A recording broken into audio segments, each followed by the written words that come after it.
Je me souviens de ce matin, dans la cuisine. Le café fumait doucement dans ma tasse, et Antoine parlait.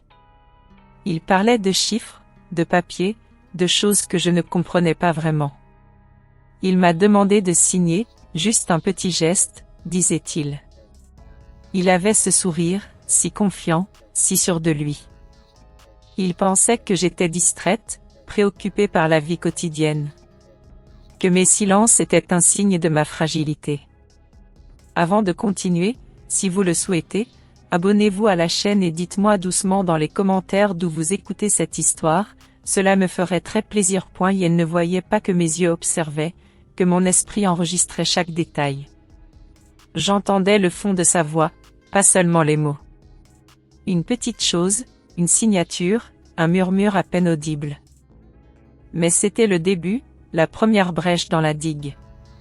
C'était là, dans cette cuisine baignée de la lumière du matin, que tout a commencé à déraper, sans un bruit, sans un cri. Le froid, je ne l'avais jamais imaginé si coupant.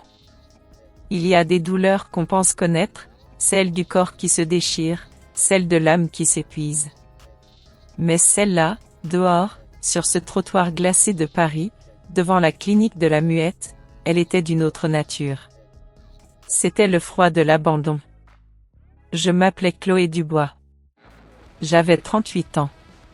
Et à cet instant précis, je ne me sentais plus rien d'autre qu'une ombre frissonnante, serrant contre moi un petit paquet, mon fils, Louis.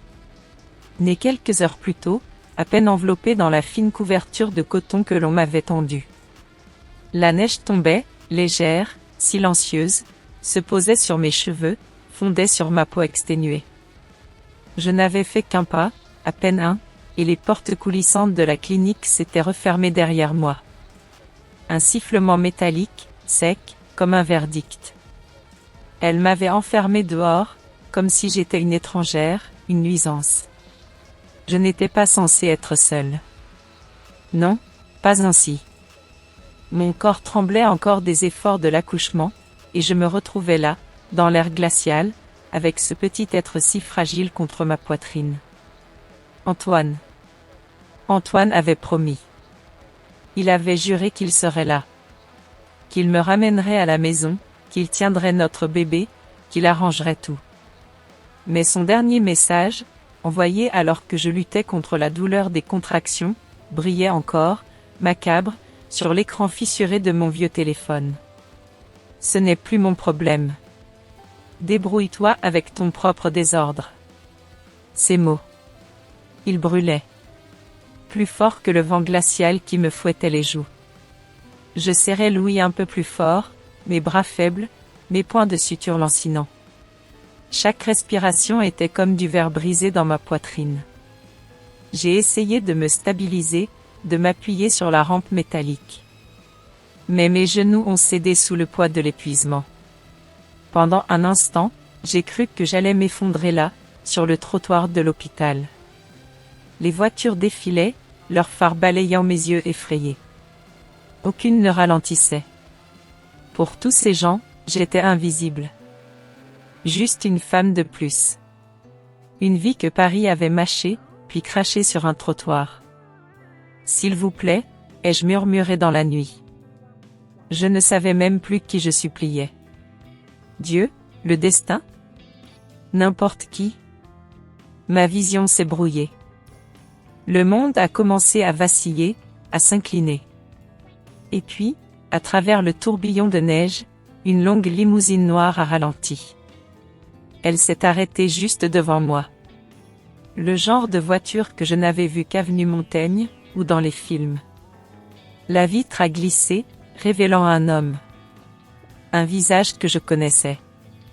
Mais que je ne m'attendais absolument pas à revoir. Chloé. Sa voix grave a percé la tempête. Qu'est-ce qui vous est arrivé? Mon souffle s'est coupé.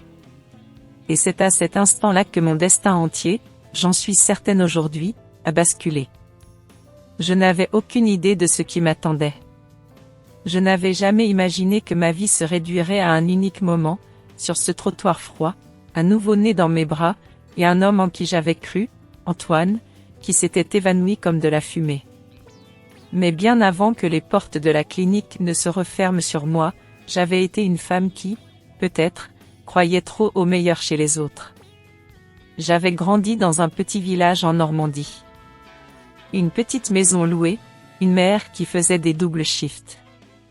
Une enfance bâtie sur des règles simples, sois gentille, travaille dur, n'attends pas grand-chose. Quand mes parents sont partis, à 2 ans d'intervalle, j'ai appris une règle plus dure encore, parfois, la vie prend, sans demander.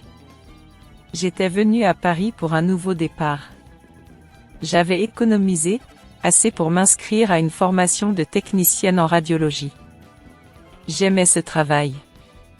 Le rythme des machines, le calme d'aider des patients effrayés, le doux bourdonnement des couloirs de l'hôpital. Les gens me faisaient confiance. Les patients me remerciaient. Pour la première fois, je sentais que j'avais ma place.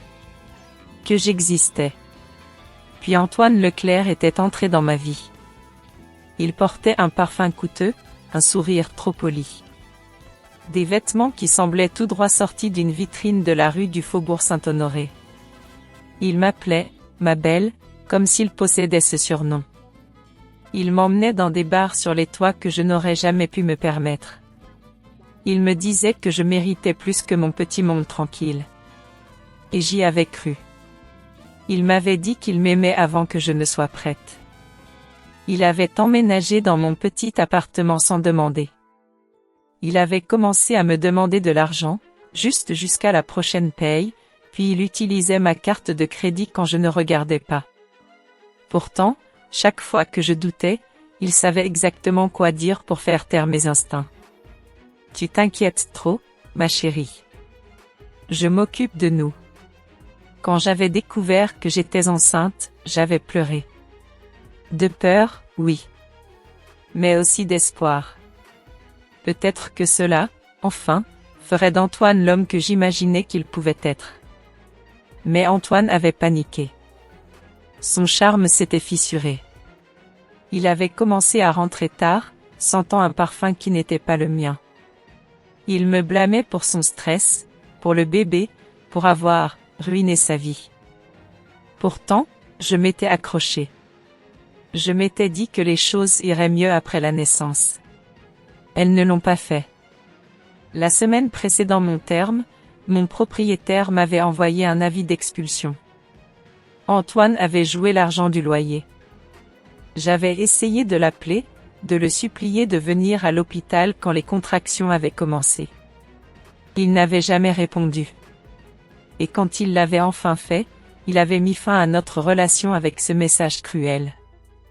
Pourtant, même dans ce moment le plus sombre, un souvenir brûlait en moi, comme une petite flamme têtue.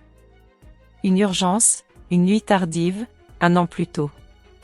Un homme avait été amené après un léger accident de voiture. Désorienté, pâle, sa respiration irrégulière. Tout le monde était occupé avec un cas grave, alors je m'étais assise près de lui. Je lui avais tenu la main. Je l'avais aidé à traverser sa panique. Je n'avais même jamais appris son nom. Je me souvenais seulement de la façon dont il m'avait regardé, avec une gratitude silencieuse, comme si je lui avais donné quelque chose de bien plus précieux qu'une simple aide médicale. Je pensais que je ne le reverrais jamais. Jusqu'à ce que la vitre de la limousine s'abaisse. Jusqu'à ce que cette même paire d'yeux stables, même si un peu ébranlés, croise les miens dans la neige. Chloé, avait-il répété, sortant de la voiture, s'avançant dans la tempête. Mon cœur s'est emballé. Parce que l'homme que j'avais autrefois sauvé était revenu, à l'instant exact où j'avais le plus besoin d'être sauvé. Et il n'était pas n'importe quel homme. C'était Alexandre de Montaigne, l'un des milliardaires les plus influents de Paris. Le luxe feutré de la limousine m'a enveloppé. C'était un contraste si violent avec le froid tranchant du dehors. Je me suis enfoncé dans le cuir souple du siège. Mon nouveau-né, Louis, reposait contre ma poitrine. Les lumières de Paris défilaient derrière les vitres teintées, des constellations floues, inaccessibles. Des voitures comme celle-ci, je n'en avais vu que glisser sur l'avenue Montaigne, polies, élégantes, d'un luxe impensable. M'y retrouver maintenant, c'était comme pénétrer dans un monde où je n'avais, je le sentais, aucune place. 2-3. Alexandre de Montaigne était assis en face de moi. Son expression était posée, mais teintée d'une préoccupation discrète. Il ne m'a pas repressé. Il n'a pas exigé d'explication. Il a simplement fait un signe de tête au chauffeur. Avenue Foch, a-t-il dit, 4, 5, 6, 7, 8. Avenue Foch. Le nom seul portait un poids. Un monde de pantous au sol de marbre, de portiers en uniforme impeccable, de lustres valant plus que toutes mes économies, plus que ma vie entière, peut-être. Ce n'était pas un endroit pour quelqu'un comme moi. Pas pour une femme qui venait d'être mise à la porte d'une clinique, sans nulle part où aller, sans personne à appeler. Pourtant, me voilà, roulant droit vers la 4, 5, 7, 8. La limousine a tourné. Nous passions devant les vitrines scintillantes de la rue du Faubourg Saint-Honoré. Les décorations hivernales clignotaient sur les trottoirs. 9, 10, 11, 12, 13, je regardais, à travers la vitre embuée, la vie continuait dehors. Des couples riant sous leurs écharpes. Des acheteurs portant des sacs brillants. Des gens élégants sortant de Mercedes et de Bentley pour rejoindre des halls chaleureux. Leur monde continuait d'avancer, intact, inconscient de la femme à l'intérieur de la limousine, qui se sentait, se défaire. Mon appartement, si je pouvais encore l'appeler ainsi, avait été fermé plus tôt cette semaine. Le propriétaire avait changé le code. Je n'avais nulle part où retourner. Pas de berceau pour mon bébé. Pas même un manteau assez épais pour survivre à une nuit d'hiver parisienne. La voix d'Alexandre m'a ramené à la réalité. Vous êtes en sécurité maintenant, Chloé. J'ai dégluti. Comment pouvait-il dire cela si facilement? Il ne connaissait pas les dettes d'Antoine. Il ne savait pas que la clinique m'avait forcé à signer des papiers de sortie douteux. Il ne savait pas que je n'avais rien. Ni famille, ni économie, ni la moindre bouée de sauvetage. Vous n'avez pas besoin de me conduire dans un endroit spécial, ai-je dit doucement, fixant mes doigts tremblants. Déposez-moi simplement dans un foyer, ou quelque chose comme ça. Je ne veux pas être un fardeau. Le silence qui a suivi était doux, pas froid. Chloé, a dit Alexandre, d'une voix calme. Vous m'avez sauvé la vie. Ce soir, je ne fais que vous rendre la gentillesse que vous m'avez montrée quand personne ne regardait. Ma poitrine s'est serrée.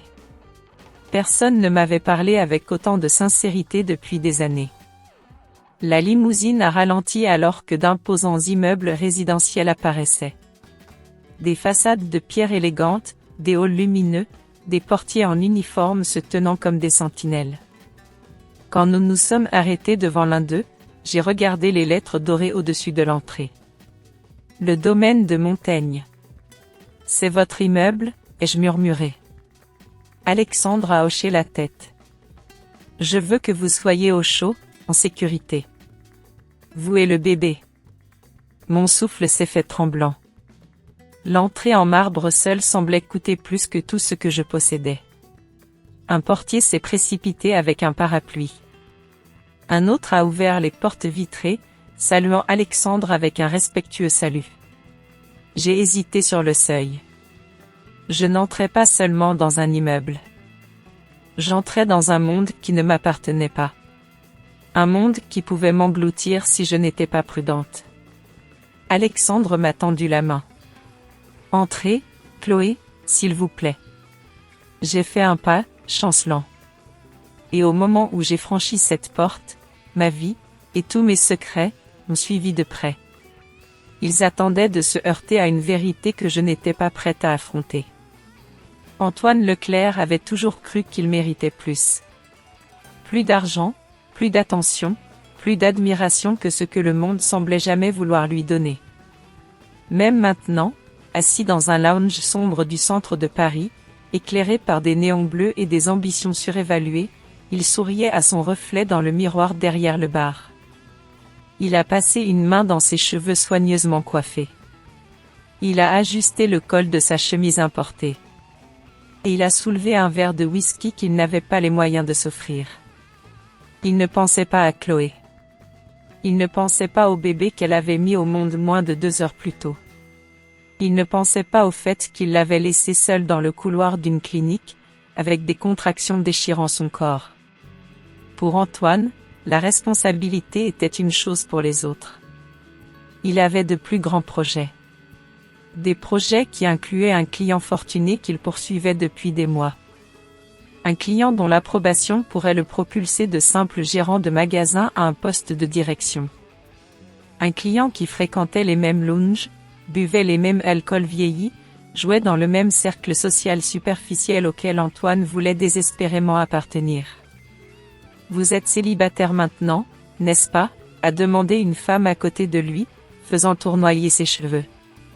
Son parfum était âcre et sucré. Il a souri. Officiellement? Oui, j'ai enfin coupé les ponts avec un poids mort. La femme a ri. Elle ne savait pas qu'elle riait d'une femme brisée, tenant un nouveau-né dans le froid glacial. Antoine a tapoté son téléphone. Des dizaines de messages non lus de créanciers, de propriétaires. Même un email suspect concernant une activité de crédit frauduleuse. Il les a tous ignorés. Il était devenu un maître dans l'art de faire semblant que les problèmes n'existaient pas. S'il ignorait un incendie assez longtemps, peut-être s'éteindrait-il de lui-même. C'est du moins ce qu'il croyait. Mais un message d'un numéro inconnu a attiré son attention. Votre passé vous rattrape. Il a cligné des yeux. Spam? Un agent de recouvrement? Une farce? Il l'a supprimé sans y penser à 2 fois. Un homme en costume bleu marine parfaitement ajusté est entré dans le lounge. Il a attiré l'attention instantanément. Antoine a redressé sa posture, le reconnaissant. Blake Morton, un investisseur de niveau intermédiaire ayant des liens avec la famille de Montaigne. Une opportunité. Antoine l'a approché avec l'assurance de quelqu'un qui n'avait rien fait de mal. Blake, ravi de vous revoir, a-t-il dit, tendant la main. L'expression de Blake ne s'est pas complètement adoucie, mais il a serré la main. Leclerc, je ne savais pas que vous fréquentiez toujours cet endroit. Je reste informé, a dit Antoine avec aplomb. Vous savez comment c'est. Blake a siroté sa boisson. J'ai entendu parler de votre situation. Rupture difficile avec votre petite amie, hein? Antoine a forcé un rire. C'était mutuel. Elle n'était pas assez ambitieuse. Blake a levé un sourcil, peu impressionné. Êtes-vous sûr que c'est ainsi que ça s'est passé? Quelque chose dans le ton de Blake a piqué les nerfs d'Antoine. Qu'avez-vous entendu? A demandé Antoine, son sourire s'estompe légèrement. Rien, a dit Blake avec désinvolture. Assurez-vous simplement de garder vos affaires en ordre. Le groupe de Montaigne resserre son processus de vérification. Quiconque a un passé trouble est signalé. Le sang s'est retiré du visage d'Antoine. De Montaigne, comme Alexandre de Montaigne, le milliardaire? Pourquoi son nom surgirait-il maintenant? Blake lui a tapé sur l'épaule. Si vous avez des squelettes dans le placard, Leclerc, c'est le moment de les enterrer. Il s'est éloigné, laissant Antoine seul, le pouls battant. Il ne savait pas que la limousine s'était déjà arrêtée devant la clinique.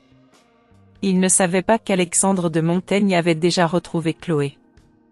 Il ne savait pas que le passé, qu'il pensait avoir fui, l'avait finalement rattrapé. Et la vérité, qui attendait de faire surface, détruirait la vie qu'il était si sûr de mériter.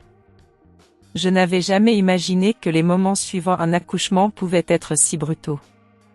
Mon corps me faisait mal d'une manière que je ne pouvais pas décrire. Une douleur plus profonde que les points de suture, plus profonde que l'épuisement. C'était le genre de douleur qui loge dans la poitrine, dans les espaces entre les respirations. Le genre de douleur née de la trahison. À l'intérieur du hall de marbre étincelant du domaine de Montaigne, je me tenais, tremblante. Toujours enveloppée dans ma blouse d'hôpital sous le manteau trop grand qu'Alexandre avait jeté sur mes épaules. Les luminaires en cristal pendaient au-dessus de moi comme des étoiles figées. Ils se reflétaient sur les sols polis et les murs de verre. Tout semblait trop lumineux. Trop propre. Trop éloigné de la vie que je connaissais. Les portiers me regardaient poliment. Mais leurs yeux s'écarquillaient avec une confusion subtile. Qui était cette femme fragile, que l'on introduisait dans l'une des tours les plus gardées de Paris? Elle portait un nouveau-né. Elle ressemblait à quelqu'un qui sortait d'un désastre. Alexandre leur a parlé calmement. Elle est avec moi. Préparez l'ascenseur privé. Sa voix contenait un niveau d'autorité tranquille qui ne laissait aucune place aux questions. Pourtant, je me suis recroquevillée. Je n'avais pas ma place ici. Je me sentais douloureusement déplacée, comme une tache sur un marbre immaculé. Alors que nous attendions, mon téléphone a vibré dans ma poche. Mes mains tremblaient en le sortant. Une part de moi espérait encore, follement, qu'Antoine avait changé d'avis. Qu'il serait revenu pour moi. Au lieu de cela, l'écran affichait un message d'un numéro inconnu. Vous étiez une erreur. Ne me contactez plus jamais. Mon souffle s'est brisé. Les mots se sont brouillés alors que de nouvelles larmes remplissaient mes yeux. J'avais envie de crier. J'avais envie de disparaître. Mais tout ce que je pouvais faire, c'était serrer mon bébé plus fort. L'ascenseur a retenti. Alexandre s'est rapproché. Chloé, vous ne lui devez pas votre douleur. J'ai essuyé ma joue rapidement, honteuse qu'il m'ait vu pleurer. Je suis désolée. J'essaie juste de tenir le coup. Vous n'avez pas besoin de vous excuser, a-t-il dit doucement. Pas ce soir. Alors que l'ascenseur montait, la ville se déroulait sous nos yeux, à travers la cage vitrée. La ligne d'horizon de Paris scintillait comme un champ de diamants. Cela aurait dû être magnifique. Au lieu de cela, cela me rappelait à quel point j'étais petite par rapport au monde extérieur. À quel point il était facile d'être oublié. Lorsque les portes se sont ouvertes à l'étage du Penthouse, j'ai halté. L'espace s'étendait comme un rêve. Des baies vitrées, révélant la Seine. Un éclairage doré doux. Une élégance minimaliste équilibrée par de la chaleur. Cela ressemblait à quelque chose tiré des pages d'une revue d'architecture. C'est temporaire, ai-je murmuré, accablé. Je n'ai pas ma place ici. Alexandre s'est tourné vers moi, son expression ferme mais douce. Chloé, vous étiez seule dans la neige avec un nouveau-né. Vous avez votre place en sécurité. Laissez-moi vous offrir cela au moins.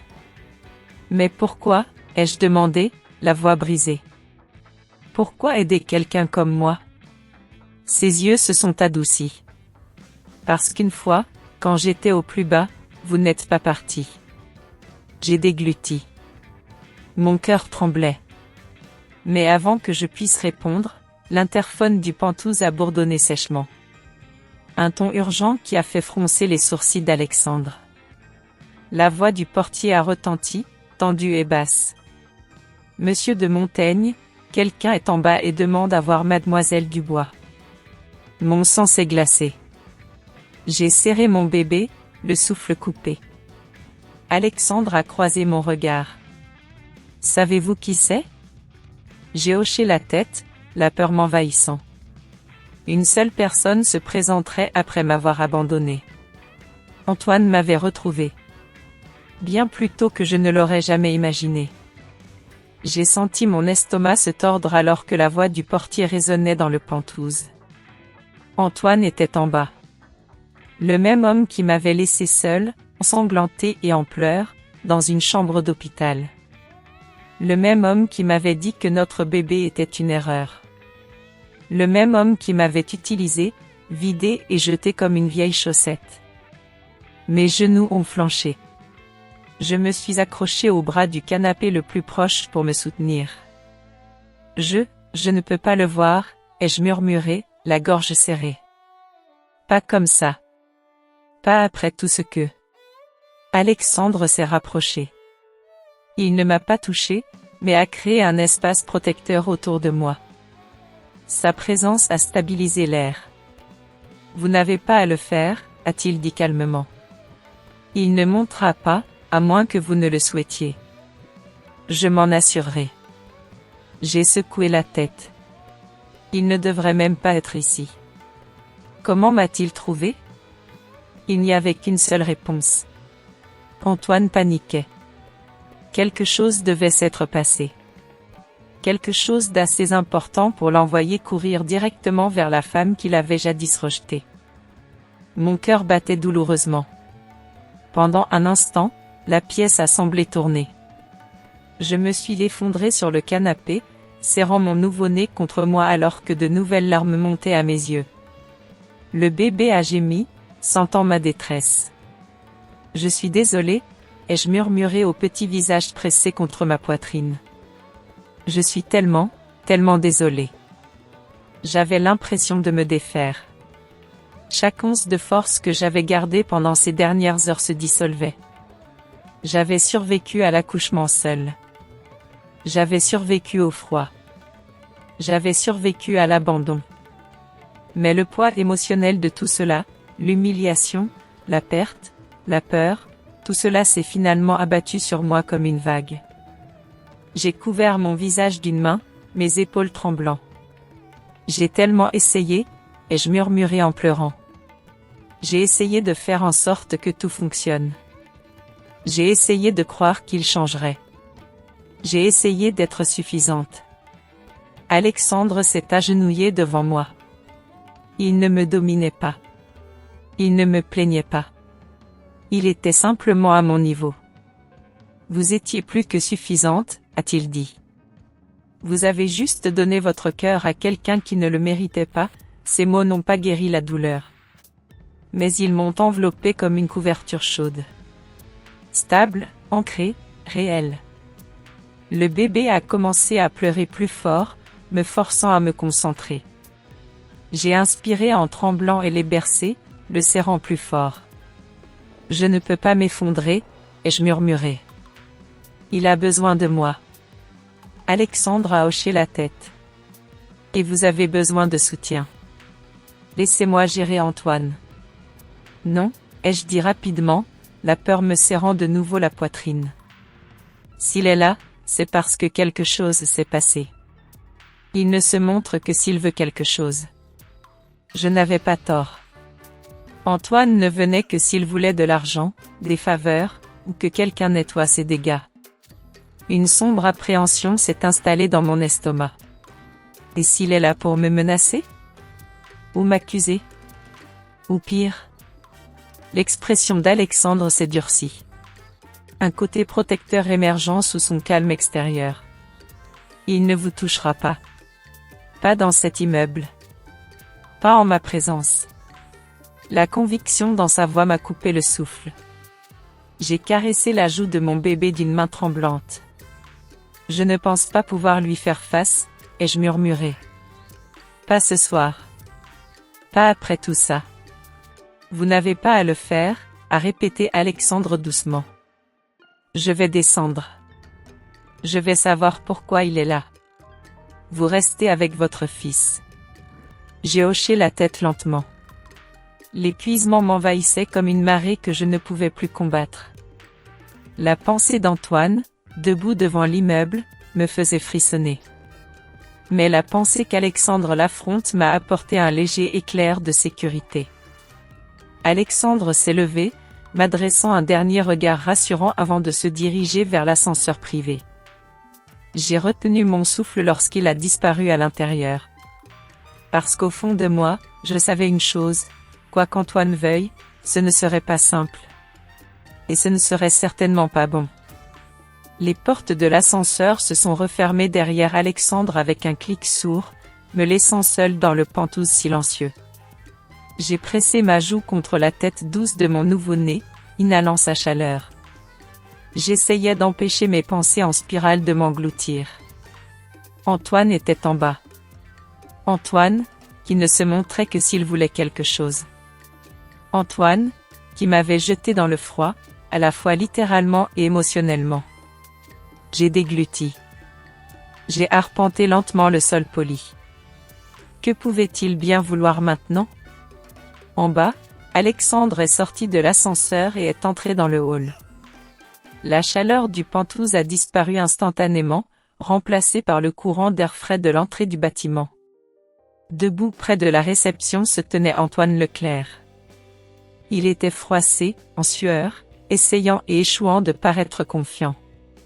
Antoine a remarqué Alexandre s'approcher et s'est redressé, ajustant la montre bon marché à son poignet comme si c'était une Rolex. « Vous devez être de Montaigne », a-t-il dit, avec un sourire en coin. « Je suis ici pour Chloé. » Il n'y a.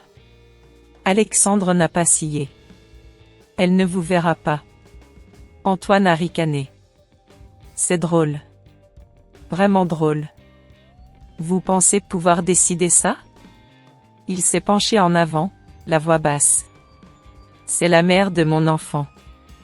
J'ai des droits. » Vous avez renoncé à ces droits au moment où vous l'avez abandonné dans le couloir d'une clinique, a répondu Alexandre, d'un ton plat et froid. Pendant un instant, la façade d'Antoine s'est effondrée.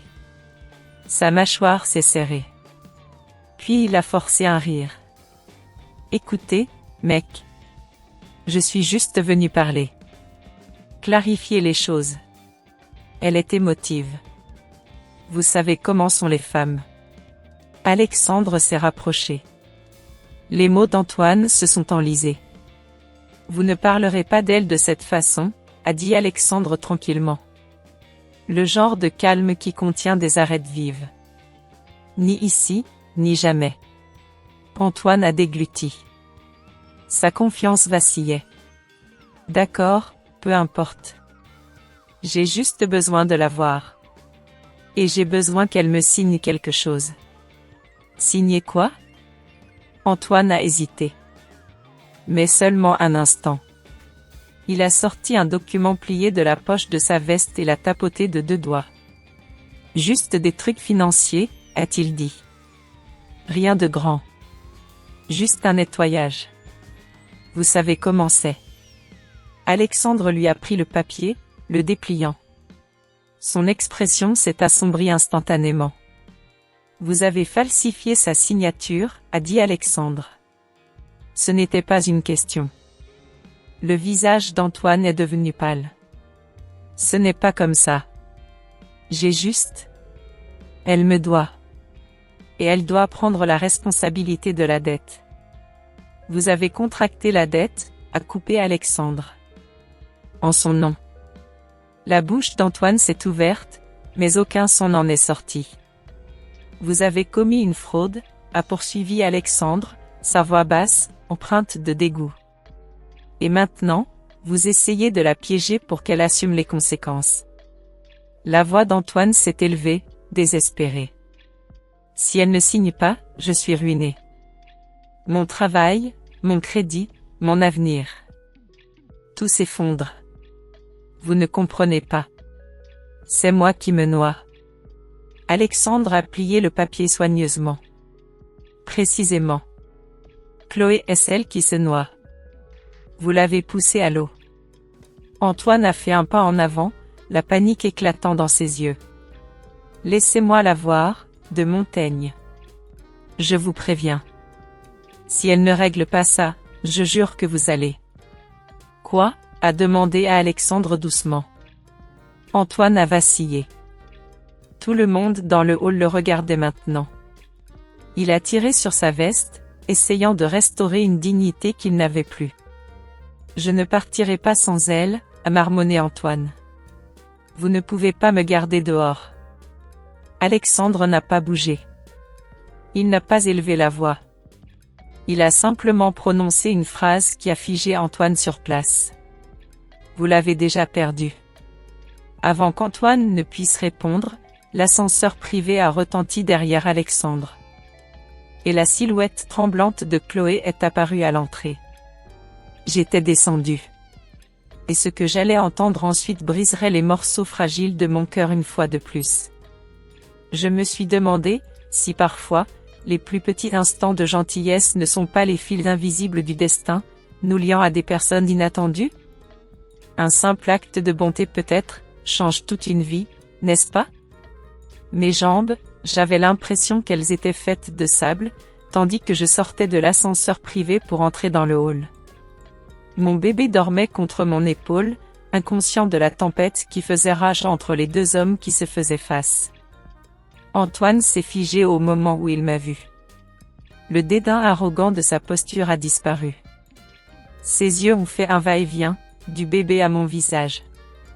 Il était calculateur, paniqué, désespéré.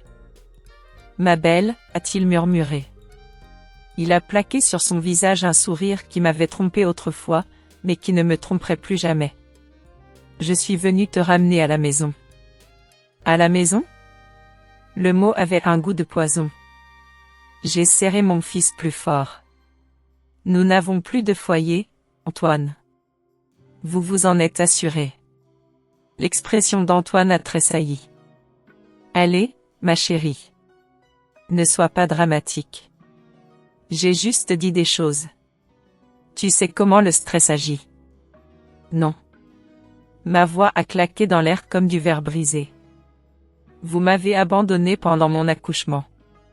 Vous avez bloqué mon numéro. Vous m'avez laissé dehors, dans la neige. Antoine a cligné des yeux rapidement, jetant des regards autour de lui, comme s'il craignait que quelqu'un n'ait entendu. Oh, allons, Chloé. Ne te ridiculise pas, arrangeons les choses. Signe les papiers et je m'occuperai de tout. Il n'y a plus rien à arranger, ai-je murmuré. Puis Alexandre a fait un léger pas en avant, sans me toucher, mais s'alignant à mes côtés comme un bouclier. Elle ne vous doit rien, a-t-il dit. Et elle ne signera rien. La mâchoire d'Antoine s'est serrée. Ne vous mêlez pas de ça, de Montaigne. Vous ne la connaissez pas comme moi. C'est peut-être vrai, a répondu Alexandre calmement. Mais je sais exactement ce que vous êtes. La tension s'est accrue dans la pièce. Soudain, j'ai senti l'épuisement que j'avais porté pendant des mois, des années peut-être, s'installer comme une pierre dans ma poitrine. J'en avais assez. Assez de m'excuser. Assez de me faire petite. Assez d'avoir peur. Avec un souffle tremblant, j'ai redressé ma colonne vertébrale. Je ne signerai plus aucun papier dans lequel vous m'avez entraîné. Je ne couvrirai pas vos dettes. Je ne suis pas votre bouée de sauvetage. Le masque d'Antoine s'est complètement effondré. La panique brillait ouvertement maintenant. Chloé, si tu ne signes pas, je pourrais perdre mon emploi. Vous auriez dû y penser avant de falsifier mon nom, ai-je dit doucement. Ma voix n'a pas tremblé cette fois. Ses yeux se sont écarquillés. Il ne s'attendait pas à ce que je sache. Alexandre a levé le document qu'Antoine avait apporté. C'est fini, Leclerc. Vous avez franchi une ligne que vous ne pouvez pas franchir. Le vernis d'Antoine s'est craqué, la frustration se transformant en colère. Vous pensez être meilleur que moi? Vous pensez que l'argent fait de vous un héros? Elle n'est rien sans moi. J'ai senti les mots me frapper comme de vieilles contusions. Mais cette fois, ils n'ont pas pénétré aussi profondément. Cette fois, j'ai vu la vérité derrière eux. Antoine avait besoin de moi. Pas émotionnellement.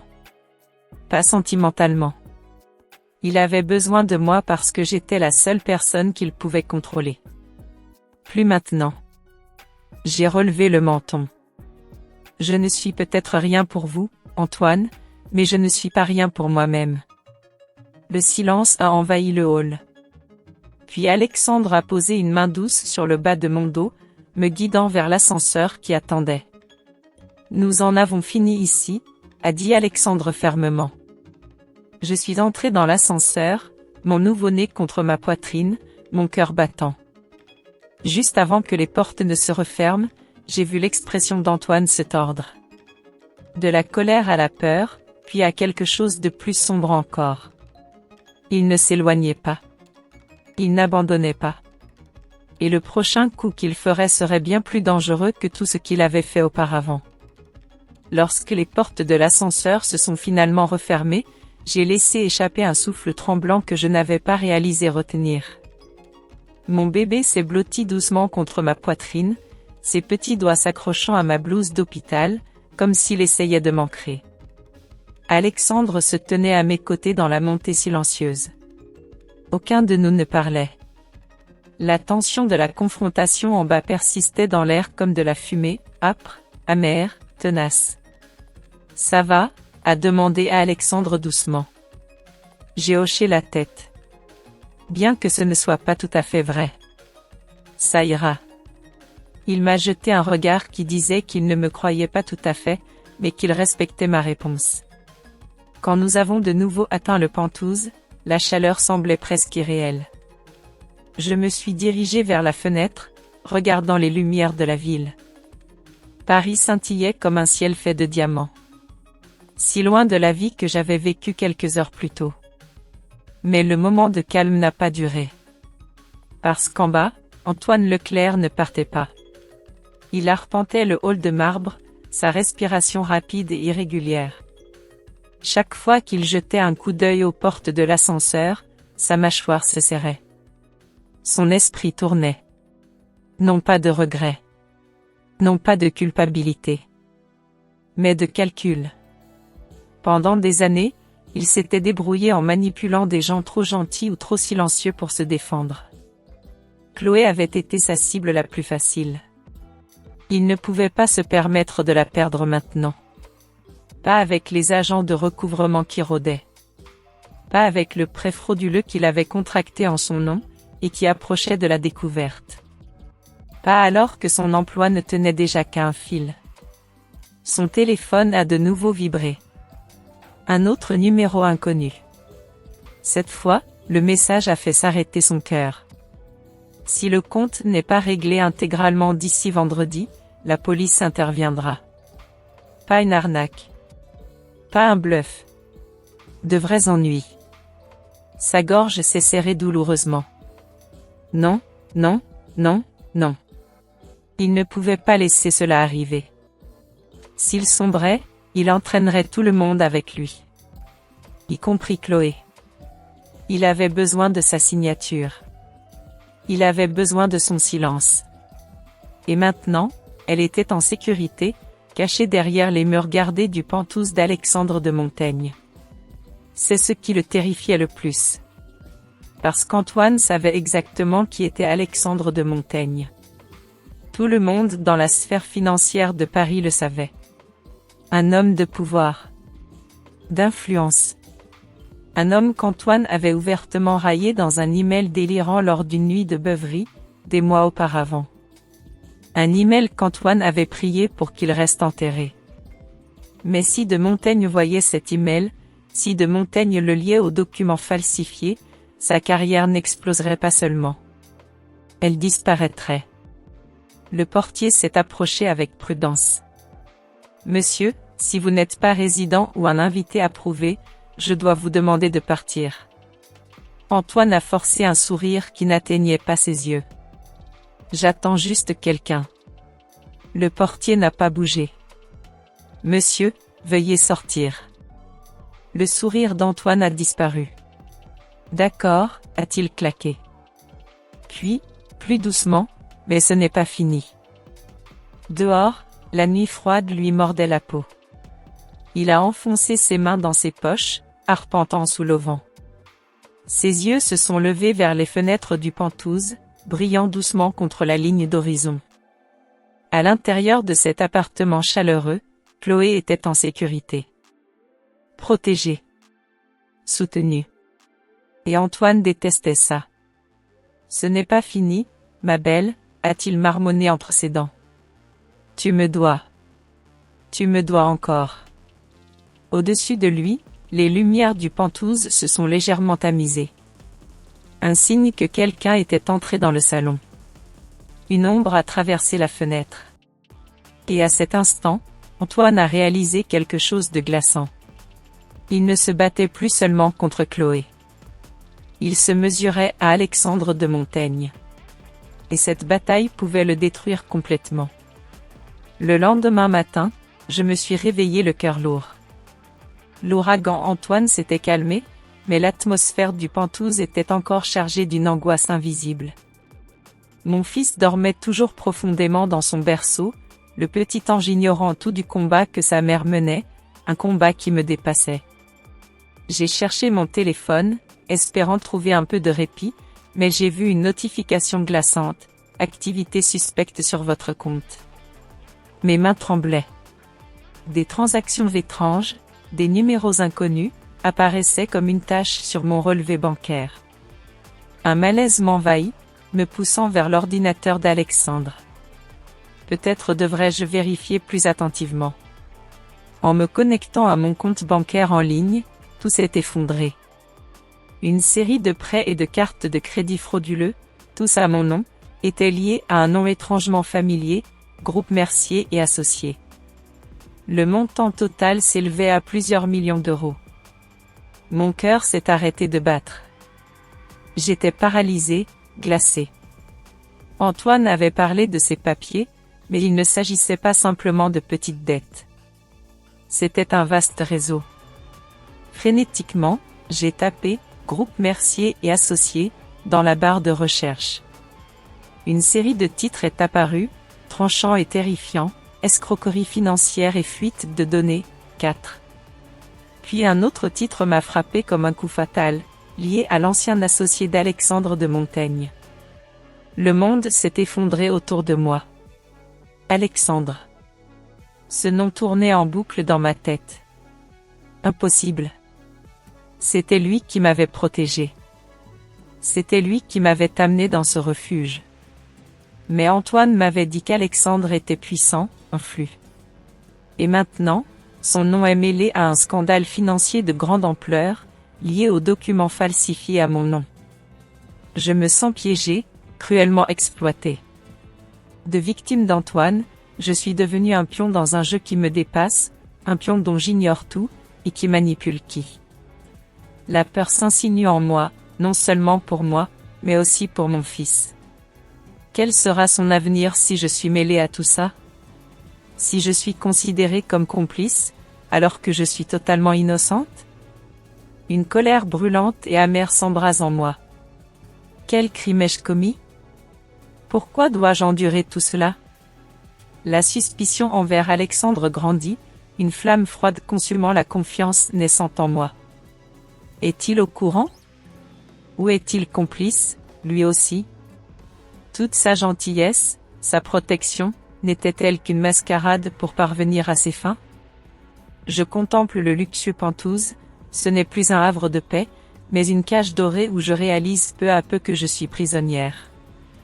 Alors que la panique m'envahit, un bruit soudain déchire le silence inquiétant de la pièce. Toc, toc, toc.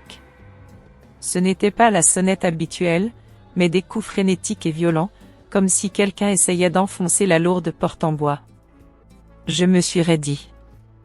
Mon cœur battait la chamade. Qui pouvait savoir que j'étais là? On a repris les coups à la porte, plus frénétique et urgent cette fois, suivi d'une voix froide et impitoyable venant de l'extérieur, résonnant à travers la porte. « Mademoiselle Dubois, nous avons besoin de vous parler. C'est urgent. Nous sommes au nom du groupe Mercier et Associés. » Chaque mot me frappait comme un coup de marteau sur la tête, me laissant abasourdi. C'était exactement le nom que je cherchais. Les escrocs. Ceux qui m'avaient entraîné dans cet abîme étaient arrivés. Ils m'avaient trouvé. Une peur paralysante m'a saisi, plus froide que la mort. J'ai serré mon fils contre moi, sentant le monde s'écrouler autour de moi, et me sentant complètement impuissante. Le bruit du fracas contre la porte. Ces voix insistantes, implacables. Mon cœur battait à tout rompre dans ma poitrine. Louis s'était réveillé, un petit gémissement étouffé s'échappant de ses lèvres. La peur était une étreinte glaciale. Je serrais mon bébé contre moi, reculant instinctivement dans le Penthouse, loin de cette menace invisible mais si palpable. Chaque coup résonnait comme un marteau frappant directement mon âme. Alors que le désespoir commençait à m'envahir, une silhouette apparut soudainement, découpée par l'encadrement de la porte de l'ascenseur. Alexandre. Son visage était tendu, ses yeux sombres et déterminés. Il se tenait là, massif, faisant face aux intrus qui s'acharnaient sur notre porte. Un murmure s'échappa de mes lèvres, un son à peine audible. Alexandre. Il m'a jeté un regard rapide, empli d'une promesse silencieuse de protection.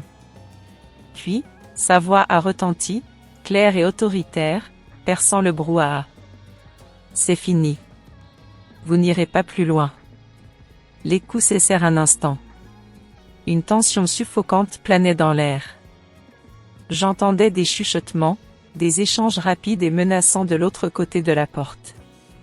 Alexandre s'est approché de moi, ses mouvements rapides mais calmes. Chloé, écoutez-moi bien. C'est Grégoire Moreau.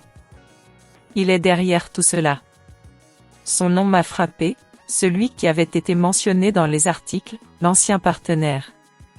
Il a utilisé Antoine, et il essaie de récupérer des documents incriminants. Nous devons partir, maintenant. Sa fermeté m'a traversé. J'ai hoché la tête, mon esprit encore embrouillé par la peur, mais une étincelle de courage s'allumant au fond de moi. Partir. Fuir encore? Non, pas tout à fait. Cette fois, ce serait une retraite stratégique. L'issue de secours, a-t-il dit, me guidant vers une porte discrète que je n'avais jamais remarquée. Les bruits de l'autre côté de la porte principale reprenaient, plus intenses. Il savait que nous étions là. Nous avons descendu les escaliers d'urgence. Chaque marche résonnait sous nos pas. Le silence de la cage d'escalier était lourd, seulement interrompu par les battements frénétiques de mon cœur et la respiration légère de Louis.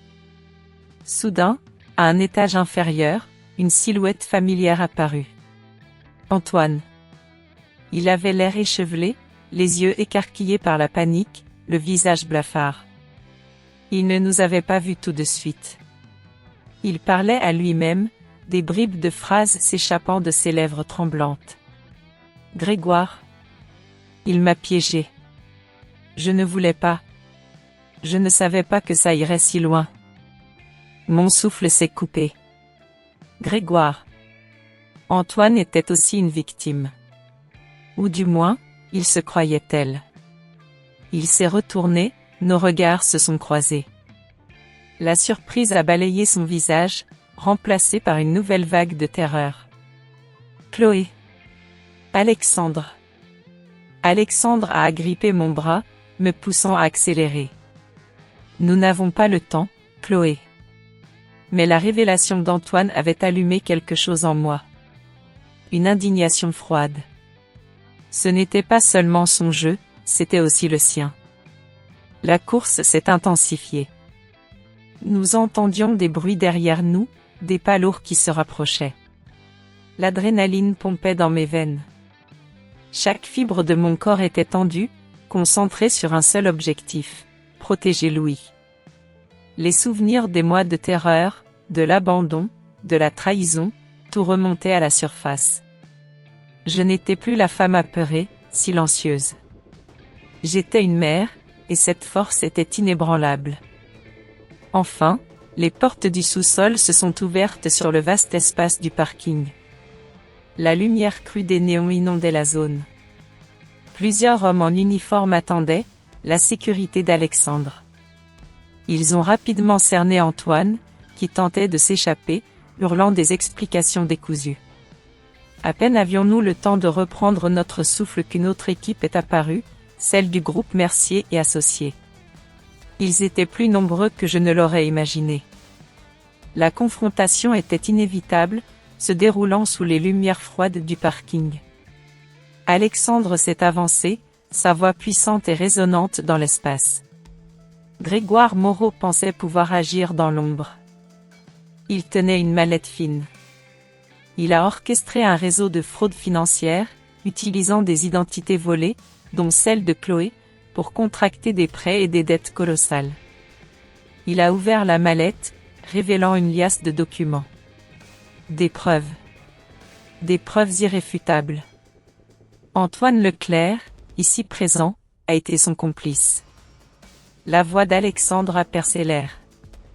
Antoine a protesté bruyamment, des larmes de panique coulant sur son visage. Non. J'ai été manipulé. Il m'a menacé. Alexandre a continué, imperturbable. Il a falsifié des signatures, il a transmis des informations personnelles. Et il a cherché à contraindre Chloé de signer des documents pour couvrir ses propres dettes et celles de Moreau. Je regardais, mon cœur battant la chamade, mais une nouvelle sensation montait en moi. Pas seulement la peur, mais une colère juste, une clarté nouvelle. La vérité. Elle était là, exposée. Ce poids immense qui pesait sur moi, cette incertitude, tout commençait à se dissiper sous la lumière de la vérité. Alexandre s'est tourné vers moi, ses yeux cherchant les miens. « Chloé » a-t-il dit doucement, mais d'une voix qui résonnait avec gravité. « Que faisons-nous maintenant ? Allons-nous fuir, ou allons-nous affronter ?»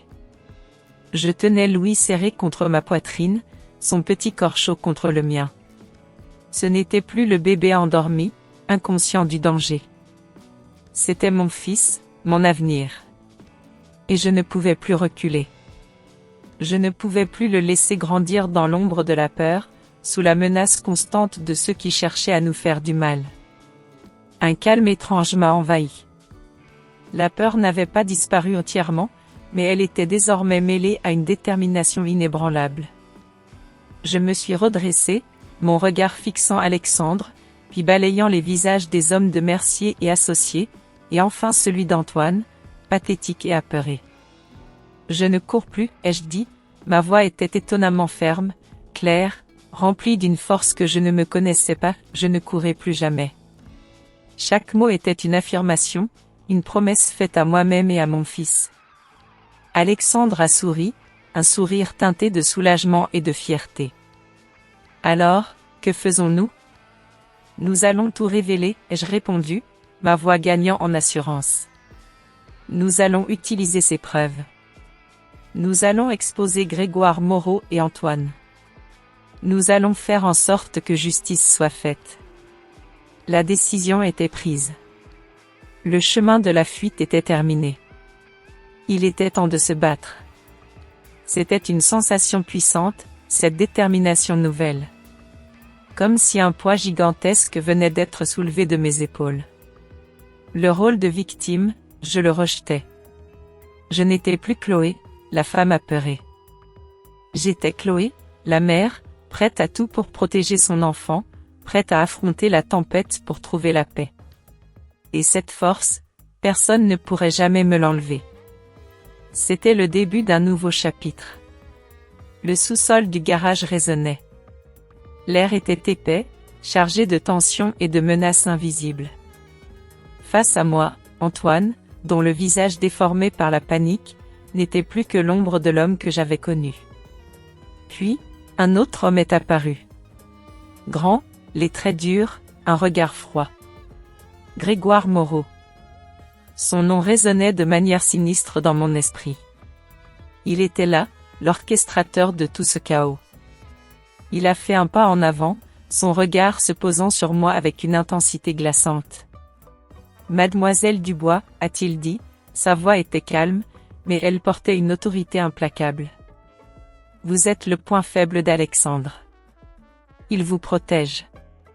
C'est votre faiblesse qui le rend vulnérable. » Une vague de rage, pure et froide, m'a traversée. Moi, une faiblesse ? Moi, un outil ? Je serrai Louis contre moi, sentant la chaleur de son petit corps me donner une force inattendue. Alexandre s'est placé légèrement derrière moi, sa main sur le bas de mon dos, un soutien silencieux mais inébranlable. « Non » ai-je répondu, ma voix, à ma propre surprise, était claire et ferme. « Je ne suis pas une faiblesse. Je ne suis pas un instrument. Et je ne suis pas un point faible pour qui que ce soit. » Mon regard s'est ancré dans celui de Grégoire Moreau. Je n'étais plus la femme apeurée, hésitante. J'étais Chloé, la mère, la survivante. Les yeux de Grégoire se sont légèrement rétrécis. Il ne s'attendait pas à cette réplique. Vous ne comprenez pas la situation, mademoiselle. Vous êtes prise dans quelque chose qui vous dépasse.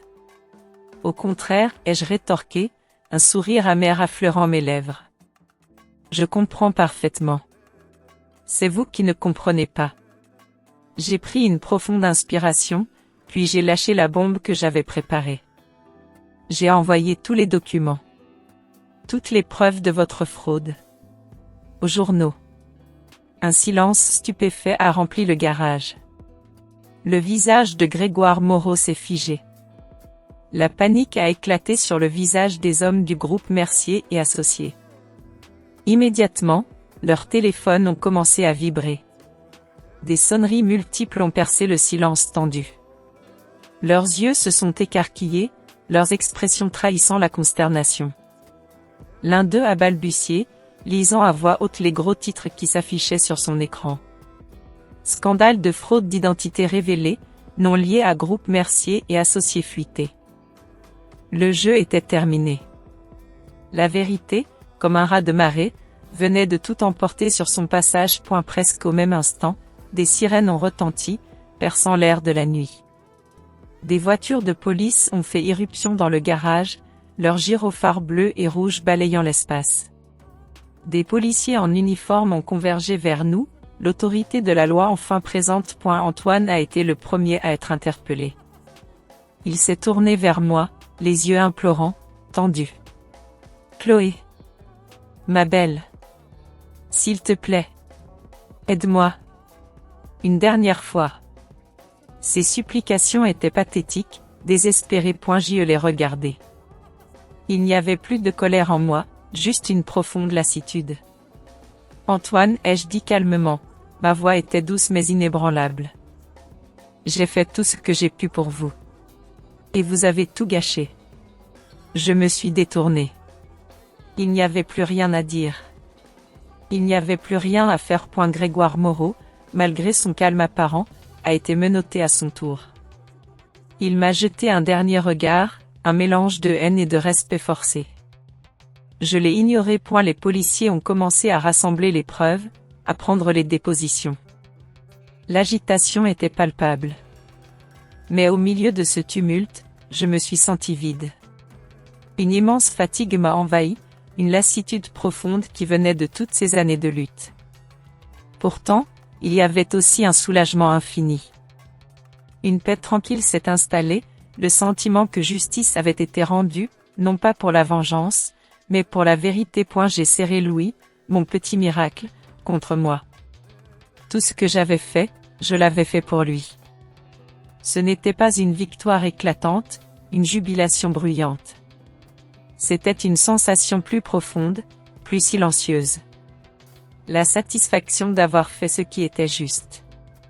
La fierté, pas pour l'ego, mais pour l'âme. Au milieu de ce tumulte, je me suis demandé si quelqu'un comprendrait ce que ça fait de pouvoir enfin respirer après tant d'années à se battre. Si vous m'écoutez encore, aidez-moi en commentant le numéro ci-dessous, pour que je sache que je ne suis pas seul dans ce cheminement. Votre présence est le plus grand des encouragements pour que je vous raconte la suite. Les jours qui ont suivi l'arrestation d'Antoine et de Grégoire ont été un tourbillon. Des dépositions à la police, des appels de journalistes avides de détails. Mon nom, Chloé Dubois, était partout, associé à ce scandale. J'étais la femme qui avait dénoncé, la lanceuse d'alerte. C'était étrange, cette nouvelle notoriété, si loin de la vie discrète que j'avais toujours menée. Alexandre m'a ramené au domaine de Montaigne. La maison était immense, magnifique, mais je m'y sentais étrangement seule. Le calme qui régnait après le chaos était presque assourdissant. C'était une paix que j'avais tant désirée, mais elle laissait derrière elle un vide. Une sorte de résonance fantôme de l'agitation passée. Et la fatigue. Oh, cette fatigue. Elle était physique, lourde, comme si chaque muscle de mon corps avait été utilisé jusqu'à l'épuisement. Mais elle était aussi mentale, une lassitude de l'âme qui pesait sur moi. Je passais des heures à regarder Louis dormir, son visage angélique, innocent. Je l'avais protégé. J'avais fait de mon mieux. Mais à quel prix? Alexandre était là. Toujours. Il n'a pas posé de questions. Il n'a pas cherché à me pousser. Il apportait du thé chaud, une couverture douillette quand je m'asseyais près de la fenêtre, le regard perdu dans le jardin. Sa présence était silencieuse, apaisante, un pilier solide dans le désert de mes émotions. J'y me suis retrouvée à repenser aux années passées. À Antoine. Comment avais-je pu être si naïve, si aveugle? Comment avais-je pu le laisser me manipuler à ce point? Il avait pris tellement de choses. Mon argent, bien sûr. Mon honneur, en me jetant dans cette histoire de fraude. Mais plus encore, il avait pris mon innocence. Ma capacité à faire confiance. Ma foi en la bonté des gens. J'avais cru en la gentillesse. J'avais cru qu'en étant bonne, en faisant ce qui était juste, les choses se passeraient bien. Mais Antoine avait tout anéanti. Il avait arraché ces parties de moi que j'aimais le plus. Et maintenant, malgré la victoire, je sentais que ces cicatrices étaient profondes. La guérison serait longue. Mon regard se posait souvent sur Alexandre.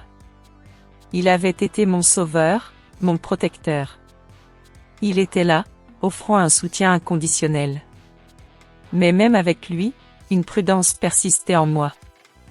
Une petite voix, au fond de mon esprit, me disait de me méfier.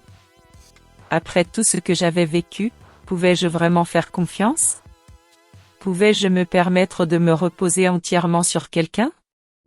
Liu-toi côté HTNGO en ton MTLN Nakong? La question flottait dans l'air, sans réponse. Non pas que je doutais de sa sincérité. Mais je doutais de ma propre capacité à me laisser aller, à m'ouvrir sans cette peur lancinante de la trahison. C'était une blessure invisible, celle qui restait après la bataille, une douleur sourde qui me rappelait constamment que le monde pouvait être cruel, et que ma propre résilience était mon seul véritable bouclier. La paix était là, oui. Mais elle était fragile. Et elle était pleine de questions. Les jours se sont transformés en semaines, et lentement, très lentement, une nouvelle routine s'est installée. La présence d'Alexandre, d'abord comme un rempart, est devenue un réconfort. J'ai commencé à accepter son aide, non plus comme une charité, mais comme un geste naturel, une main tendue. Pourtant, cette peur de me faire à nouveau du mal, cette cicatrice invisible, restait présente. Elle était comme un mur de verre, me séparant du monde, même de ceux qui voulaient le meilleur pour moi. Nos conversations sont devenues plus fréquentes, plus légères.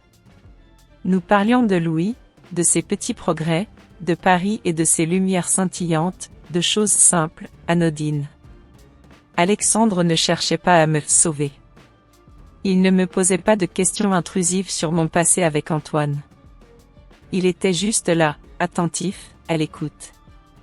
Sa présence n'était pas écrasante.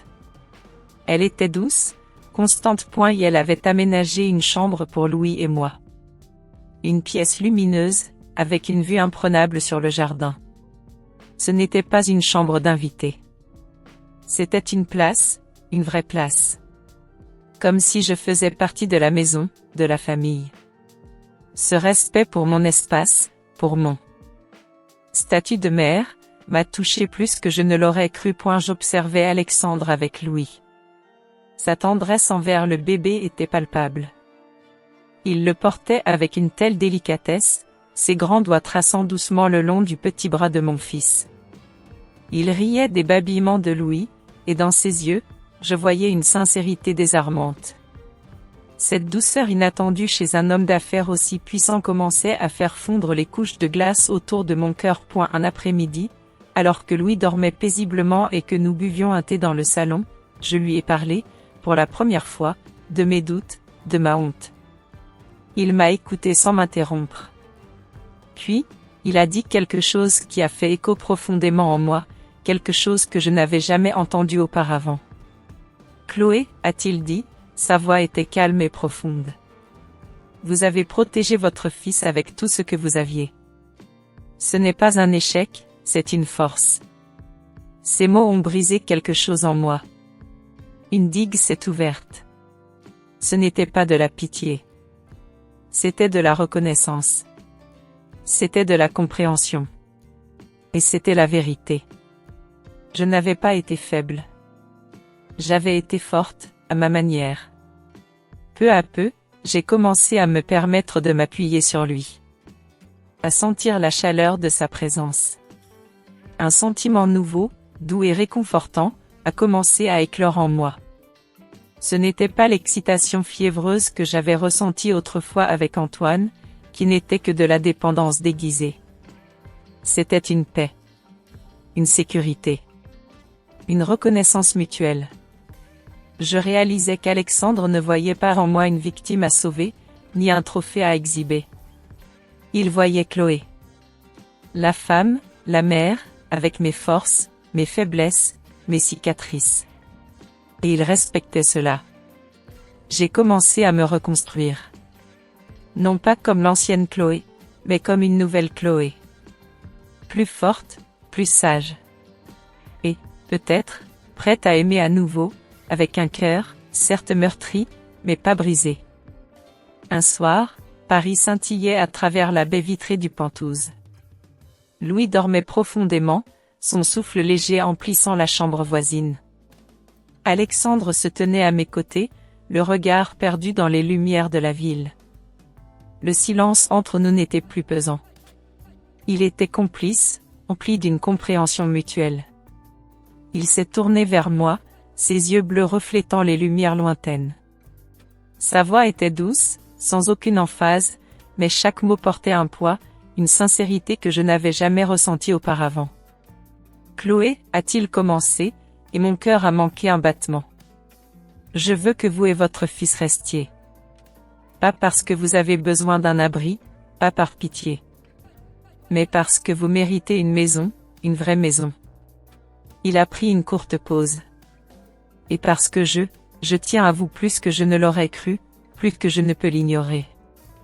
Ces mots, si simples et si profonds, ont résonné en moi. Il n'y avait pas de grandes promesses, pas de déclarations flamboyantes. Juste une vérité tranquille, une offre sincère. Alexandre, ai-je répondu, ma voix était un murmure. Nous avons tous les deux assez vécu de mensonges. Je veux aussi quelque chose de sincère. J'ai accepté. Non pas comme une femme secourue, mais comme une femme qui avait retrouvé sa valeur, une femme prête à construire, brique par brique, un avenir nouveau. Ce n'était pas un conte de fées. Je savais que le chemin serait long. Que les fantômes du passé ne disparaîtraient pas du jour au lendemain. Mais il y avait une chance. Une vraie chance. Plus tard, j'ai serré Louis dans mes bras, sentant la chaleur de son petit corps contre le mien. Alexandre a posé un bras léger autour de nous, une étreinte douce et protectrice. Les lumières de Paris, si lointaines et si belles, brillaient comme une promesse fragile à l'horizon. J'ai compris. La vie n'est pas un conte de fées. Il n'y a pas de « ils vécurent heureux pour toujours » absolu, sans aucun nuage à l'horizon. Le bonheur n'est pas l'absence de douleur, mais la capacité à l'affronter, à la traverser, et à trouver la paix au-delà. C'était un nouveau départ, une opportunité d'aimer et d'être aimé, non pas avec une naïveté perdue, mais avec la sagesse que l'épreuve m'avait apportée. Mes anciennes cicatrices étaient toujours là. Elles ne disparaîtraient jamais complètement. Mais elles ne me définissaient plus. Elles étaient devenues une partie de mon histoire, des marques qui avaient forgé la femme que j'étais aujourd'hui. Une femme qui avait appris à se battre, à survivre, et à s'ouvrir à la possibilité d'une paix retrouvée, d'un amour sincère, dans un monde qui, malgré tout, pouvait encore offrir de la beauté et de l'espoir. Et voilà. L'histoire de Chloé, cette femme que j'ai eu l'honneur de vous raconter, se termine ici. Elle a choisi son chemin. Après tant de tempêtes, elle a décidé d'avancer. Est-ce que c'était la bonne décision? Seule la vie le dira. Mais c'était la sienne. Je me demande, vous qui avez écouté attentivement, quelle est votre pensée? Comment auriez-vous agi à sa place? Partagez vos mots, vos émotions, dans les commentaires ci-dessous. Chaque message est un écho qui me touche. Si cette histoire vous a touché, n'hésitez pas. Un simple pouce levé, un partage, une inscription à la revanche silencieuse, c'est une façon de rester connecté. De savoir que nous ne sommes pas seuls, chacun dans nos propres histoires. Pour l'instant, je vous laisse avec ce sentiment. Cette lumière fragile après l'obscurité. Et qui sait? Peut-être que nos chemins se croiseront à nouveau. Avec d'autres histoires. D'autres voix. Prenez soin de vous. À bientôt, je l'espère. Cette vidéo est une histoire de fiction inspirée d'expériences de la vie. Elle n'a pas pour but de juger qui que ce soit, mais d'inviter calmement à réfléchir sur la manière de vivre et sur nos relations avec les autres. Les personnages, les noms et les lieux n'ont aucun lien avec la réalité et ont été modifiés afin de ne porter préjudice à personne. Puissiez-vous, à travers cette histoire, prendre un instant pour vous souvenir de votre propre vie et des personnes qui vous sont chères.